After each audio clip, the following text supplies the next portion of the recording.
Beef short ribs are considered by many to be the ultimate bite in barbecue. It's fattier than brisket, takes less time to cook, and is often cheaper.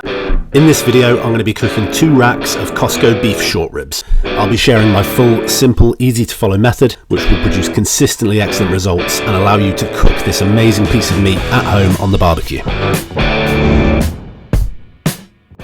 Now, you don't often find beef short rib in UK supermarkets, so I had to pop down to my local Costco.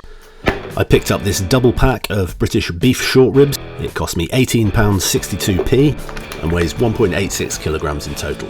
Now, not all packs of short ribs from Costco are made equally. You're looking for a nice consistent shape across the rib, so I like to look for a nice square block, kind of like you're buying a book. If you've got that and some nice marbling, you've probably got yourself a good one. These ribs come in packs of 2, but unfortunately, until you open it, there's no real way of knowing how consistent those 2 are going to be against each other. And in this case, I've ended up with one fairly small rack of ribs and then another really hefty rack. Now, this isn't really the end of the world. It just means I'm going to have 2 slightly uneven ribs when I've cooked them. I normally don't trim off any of the fat on these beef ribs. However, this particular set has come with a massive chunk of hard fat on one corner, so I'm just going to trim that off. I had a few comments on one of my last videos about my knife skills being very poor, and watching this back, I can only agree I really shouldn't be chopping towards my hand. And this probably explains why I end up with so many cuts on my fingers. But hey, you live and you learn.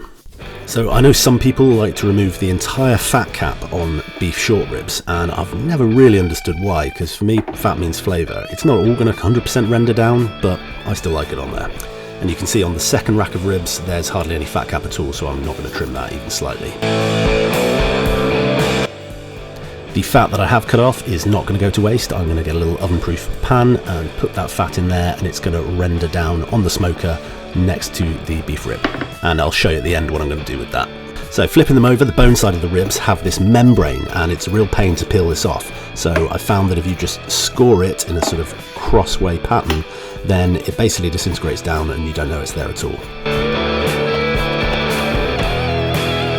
If you don't do this, you just end up with a sort of papery layer on the bottom of the ribs. Now, you can season your ribs up with whatever you like, but I like to use SPG, or salt, pepper and garlic. That's just equal parts salt, ground pepper and garlic granules.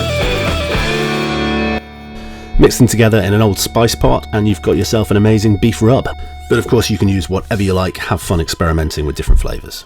I'm going to give these ribs a really decent coating. They're going to be cooking for a long time and they can take a massive amount of seasoning.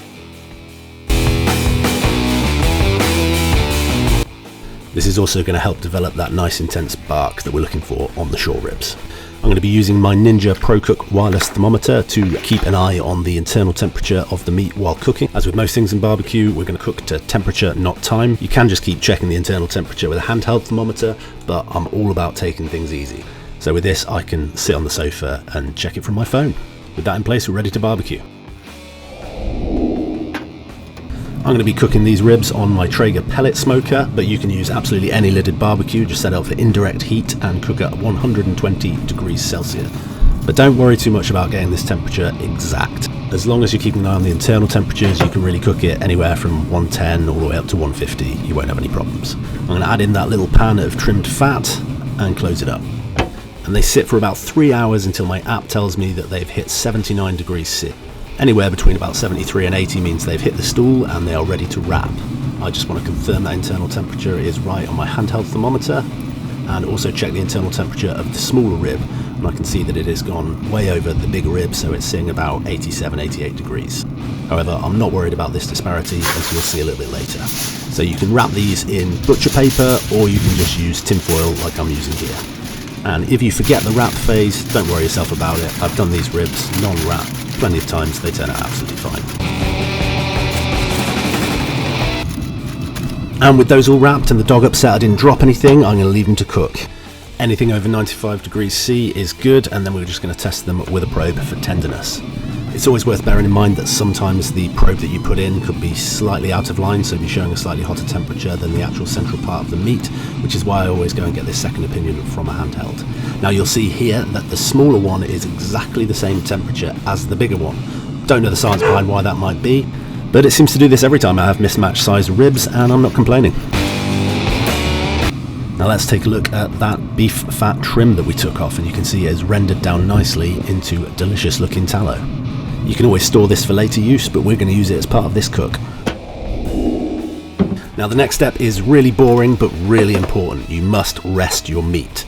Just put it in a cool box if you have one. If not, you can put it in your microwave without turning it on obviously, or even your oven because they are both insulated.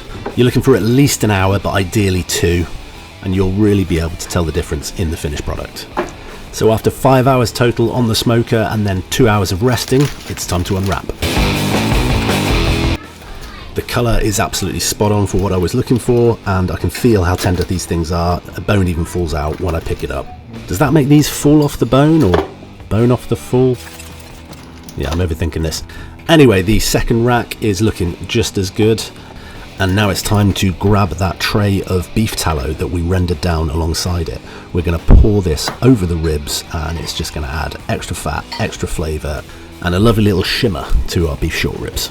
Now you have to see me carve these up because it is absolutely magical. I love carving up beef short ribs. But my camera chose that exact moment to stop recording, so unfortunately you don't get to see the carving part of it. You do get to see the end result, but not the actual carving. Now I apologise for that, and as part of my apology, here is some stock footage of some women playing beach volleyball. If my YouTube analytics are anything to go by, you should enjoy it.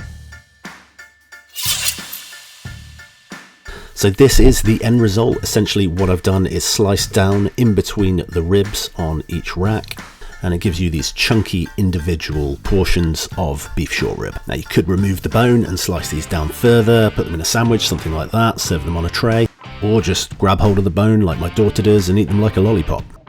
Either way, when you bite into these, you will agree they are worth the hype. Now I know taste is subjective, but for me they are the best bite in barbecue. And the short ribs from Costco in particular have always given me really consistent results. And they are definitely one to cook if you want to impress. Everyone I've ever cooked these for has been absolutely blown away by them. And as you've seen, they are surprisingly easy to cook. And if you want another delicious barbecue meal that's really easy to cook, then click on one of these 2 videos.